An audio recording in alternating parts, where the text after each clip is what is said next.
안녕하세요, 사월이 아빠입니다. 오늘 리뷰해볼 작품은 단편의 기재 오헨리의 1906년작 크리스마스의 선물입니다. 탐스러운 머리카락과 멋진 시계가 등장하는 이야기. 이 작품의 제목이 크리스마스의 선물로 불리고 있지만 원제는 The Gift of the Magi, 동방박사의 선물입니다. 이 메자이라는 단어는요, 3인의 박사, 현자, 삼왕 등으로 해석이 가능하고요. 그리스도를 믿고 경배드린 첫 번째 이방인으로서 성서학적 의미를 갖는 단어죠. 신약 성서에서는 이들을 마고이라고 부르는데요. 이 말은 현자라는 뜻의 그리스어입니다. 아무튼 작가인 오헨리는 예수의 탄생을 예견하고 선물을 가져온 현자는 이름 그대로 현명한 인물인 만큼 어떠한 문제가 생기더라도 해결이 가능한 선물을 가져왔을 것이다 라고 생각했습니다. 하지만 작품에 등장하는 짐과 델라는 현자만큼 현명하지 못함으로 그렇지 못했다는 것. 그럼에도 이들의 선물은 현자의 선물 이상의 가치를 지니고 있다라는 말을 하고 싶었던 것으로 해석됩니다. 작가를 소개하겠습니다. 이름 오헨리, 미국 작가고요. 본명은 윌리엄 시드니 포터입니다. 이 10년 남짓한 작가 활동을 하는 동안 무려 286편이나 되는 단편 소설을 발표했습니다. 작가는 돈을 벌기 위해서 작품성보다는 흥미 위주로 작품을 집필했고 빨리 발표할 수 있는 단편을 고집한 것으로 보입니다. 그가 작가의 길을 걷게 된 계기도 특이합니다. 여러 직업을 전전하면서 지내던 오헨리는 1896년 2월에 공금 횡령 혐의로 기소가 됐습니다. 감옥에 가야 되는 상황, 도피 생활을 시작했는데요. 아내가 위독하다는 소식을 듣고는 돌아와서 재판을 받게 됐습니다. 다행히 재판부의 배려로 아내가 죽을 때까지 재판이 연기됐고요. 1898년 교도소에 수감이 됐어요. 그는 3년 3개월의 형기를 마칠 때까지 밖에서 지내고 있는 딸 마거릿의 양육비를 벌어야 됐습니다. 그래서 글을 쓰기 시작했죠. 그렇게 미국 남서부와 중남미를 무대로 하는 모험소설이 발표되자 큰 인기를 얻게 됐고요. 감옥에서 나옴과 동시에 이름을 윌리엄 시드니 포터에서 오헨리로 바꾸고 계속해서 작품을 발표했다고 합니다. 이 오헨리의 작품은요, 우연의 일치가 작중 인물에 미치는 영향을 아주 우울하고 냉소적인 유머를 통해서 표현하고 있습니다. 아울러서 갑작스런 결말로 인해서 극적 효과를 높이는 방식을 사용하고 있어요. 오헨리의 이런 기법들은 19세기 후반에 프랑스 소설가인 모파상의 영향을 받았다고 합니다. 그렇게 풍자와 현란한 화술로 보통 사람들, 특히 뉴욕 시민들의 생활을 낭만적으로 묘사하고 있습니다. 많이 알려진 작품으로는 오늘의 작품 크리스마스의 선물 외에도 마지막 잎새가 있죠. 제가 얼마 전에 패러디를 했었죠. 이제 줄거리를 알아보겠습니다. 델라는 가구가 딸려있는 허름한 아파트에 새들어서 살고 있습니다. 완전히 엉망진창은 아니지만 거지떼들이 몰려들기에는 딱 알맞을 정도의 방이었죠. 그 집 현관에는 눌러도 소리가 나지 않는 초인종이 매달려 있고 늘 비어있는 우편함이 있습니다. 그리고 우편함에는 제임스 딜링햄 영이라는 이름표가 붙어 있습니다. 델라의 남편입니다. 한때 살림이 풍족하던 시절이 있었지만 점점 기울어지기 시작한 경제사정.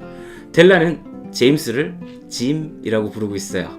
크리스마스가 하루 앞으로 다가왔습니다. 델라는 짐에게 줄 선물을 생각하고 있어요. 하지만 그녀가 가진 돈은 1달러 87센트. 그것도 아끼고 아껴가면서 겨우 모은 돈이었어요. 사랑하는 짐에게 선물을 하고 싶은데 가진 돈이 고작 요것뿐이라니.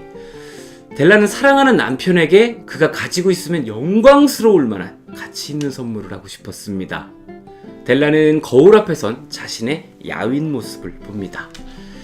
이윽고 그녀는 머리채를 풀어 한껏 길게 드리웠죠. 그녀의 머릿결은 황금 폭포가 물결치듯이 빛나고 있었습니다. 그녀의 대단한 자랑거리였던 머리카락. 델라는 단호하고 재빠르게 머리채를 다시 손질해서 올리고는 눈물을 흘리기 시작했습니다. 그리고는 상점으로 달려가서 20달러를 받고 머리카락을 팔았어요. 거기에 1달러를 합쳐서 21달러짜리 선물을 구입했습니다. 남편인 짐에게는요, 할아버지 때부터 물려받아서 온 금시계가 있었습니다. 훌륭한 시계지만 낡은 가죽줄을 달아서 사용하고 있어서 몰래 꺼내보는 그런 시계. 그런 시계에 어울릴 만한 백금 시계줄을 구입했습니다. 남편에게 꼭 어울릴 좋은 물건. 델라는 다시 집으로 돌아와 남편을 기다립니다. 이제 짤막해진 머리카락. 나를 예쁘게 여기지 않으면 어쩌지? 델라는 시계줄을 손에 들고 남편이 늘 들어오는 문가에 있는 테이블에 앉았어요. 잠시 후에 문이 열리고 짐이 돌아왔죠. 델라를 마주한 남편 짐. 그의 시선에서 뭔가 헤아릴 수 없는 복잡함이 느껴집니다. 그런 눈으로 보지 말아요. 당신에게 크리스마스 선물을 하고 싶었어요. 제 머리카락은 하나하나 셀 수 있을지 몰라도 당신을 위한 내 사랑은 누구도 셀 수 없을 거예요. 짐은 대답합니다. 머리카락을 잘라버렸건 면도를 했건 그런 것들은 당신을 향한 내 애정을 어떻게 할 수 없어요. 하지만 저 묶음을 펼쳐보면 내가 왜 멍청해 있었는지 알게 될 거예요. 델라는 짐이 가져온 묶음을 펼쳐보았습니다. 델라가 오래전부터 갖고 싶어 했던 머리빗. 지금은 사라져버린 델라의 머리채에 꽂으면 정말 어울릴 만한 빛깔. 이제 델라는 선물로 준비한 시계줄을 짐에게 보여주었습니다. 그러자 짐은 말합니다. 크리스마스 선물은 잠시 보류하기로 해요. 나는 당신 머리빗을 사는데 돈이 필요해서 시계를 팔아버렸어요. 여기까지가 오늘의 작품 크리스마스의 선물 줄거리였습니다.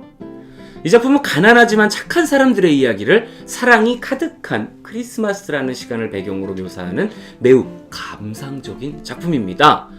머리카락을 자른 델라에게는 머리빗은 소용없는 물건이었고 시계를 팔아버린 짐에게는 시계줄은 필요 없는 물건이었죠. 그렇지만 부인은 머리카락은 금방 자랄 것이다 라며 남편을 위로했고요. 남편은 음식을 만들어 크리스마스 파티를 하자는 말을 하죠. 워낙 잘 알려진 이야기다 보니까 많은 분이 알고 계시겠지만 처음 세상에 등장했을 때는 이 굉장한 반전 스토리였겠죠? 굉장히 갑작스러운 반전이기도 하고요. 결국에는 서로의 사랑을 확인했으니까 나름 행복한 결말을 얻게 되는 스토리로 판단이 됩니다. 이 작품이 발표될 즈음에 어떤 유명인이 이런 말을 했다고 합니다. 뉴욕에서 가치가 있는 사람은 몇백 명뿐이다. 그러자 작가인 오헨리는 이렇게 받아쳤다고 해요. 뉴욕에서 가치가 있는 사람은 수백만 명이다. 이 말이 이 작품을 이해하는 데 큰 도움이 될 거라고 생각합니다. 네, 여기까지가 오늘의 작품 크리스마스의 선물 리뷰였습니다. 단편인 만큼 리뷰도 짤막했네요.